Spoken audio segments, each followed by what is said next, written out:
La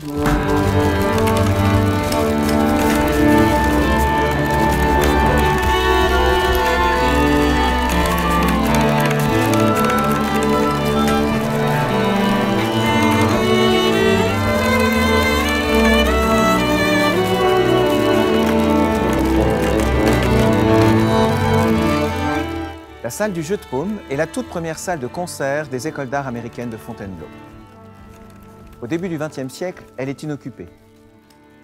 En 1921, quand les écoles s'installent au château, c'est la salle la plus vaste en état d'accueillir du public.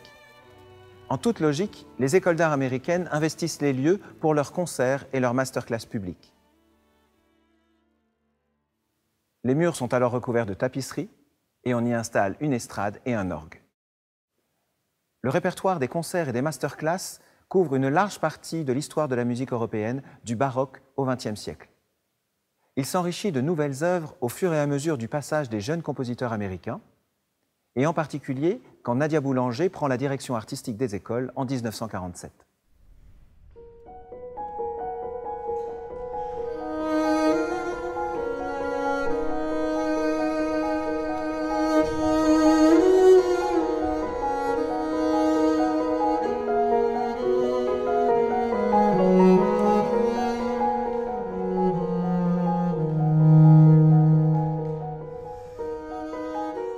Cette salle du Jeu de Paume est construite au début du XVIIe siècle sous Henri IV, grand amateur de paume.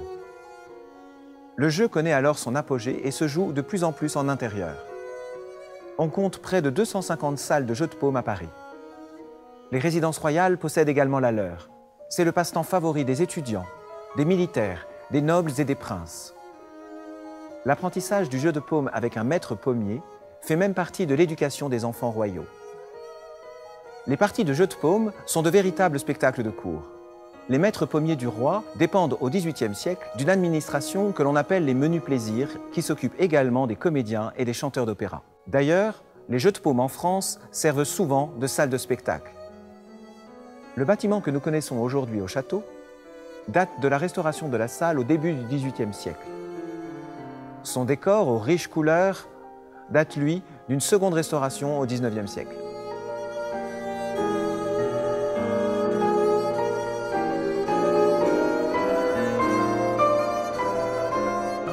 Ancêtre du tennis, le jeu de paume est un jeu si populaire qu'il nous laisse encore de nombreuses expressions dans le langage courant. Par exemple, rester sur le carreau, c'est-à-dire sur l'aire de jeu. Ce carreau est entouré de galeries recouvertes de toits en pente. Ainsi, les joueurs peuvent épater la galerie. Une série de lignes parallèles tracées au sol partage de manière inégale les deux parties de chaque côté du filet. Ce sont les chasses. Si le joueur qui fait le service parvient à faire rebondir sa balle 2 fois dans les chasses opposées, il remporte des points supplémentaires et chasse ainsi son adversaire. D'où l'expression « qui perd la chasse perd sa place ». La meilleure chasse, qu'on appelle pique, correspond à l'angle entre le sol et le mur du fond. La balle, ici, tombe à pic. La salle du château de Fontainebleau, l'une des 3 dernières encore en exercice, a retrouvé son usage en 1990. Et depuis cette année-là, les étudiants des écoles d'art américaines sont recrutés grâce aux Fontainebleau Associations. La présidente de cette structure basée aux États-Unis, Thérèse Rosson-Casatsu, poursuit le travail de ses parents, les pianistes Robert et Gaby Casatsu. Les Fontainebleau Association réunissent les anciens étudiants des écoles d'art américaines et participent au financement grâce à l'organisation de concerts de soutien. Leonard Bernstein entretient une grande amitié avec Nadia Boulanger. Il raconte que même à 58 ans et sans avoir été directement son élève, il se sent face à elle comme un jeune étudiant de 21 ans. En 1987, Bernstein donne au Jeu de Paume une masterclass de direction d'orchestre pour célébrer le centenaire de Nadia Boulanger, née en 1887. Les étudiants s'exercent sur des symphonies de Mozart, Haydn, Beethoven, Schubert, Schumann, Brahms. Des œuvres françaises du XXe siècle sont également au programme. Le tombeau de Couperin de Maurice Ravel ou encore Le bœuf sur le toit de Darius Milhaud. Bernstein propose aussi des extraits de son célèbre West Side Story, chef-d'œuvre du théâtre musical américain. C'est une autre de ses œuvres que l'on choisit aujourd'hui de faire résonner dans cette salle du Jeu de Paume. Il s'agit de son opérette Candide, d'après le conte philosophique de Voltaire, témoignage de la fusion entre les cultures françaises et américaines. L'œuvre s'inspire du style typiquement français popularisé par Offenbach et conserve la verve critique du conte original. Elle est créée à Broadway en 1956. Bernstein écrit lui-même « Le mélange particulier de styles au sein de cette œuvre en fait peut-être un spectacle d'un nouveau genre ».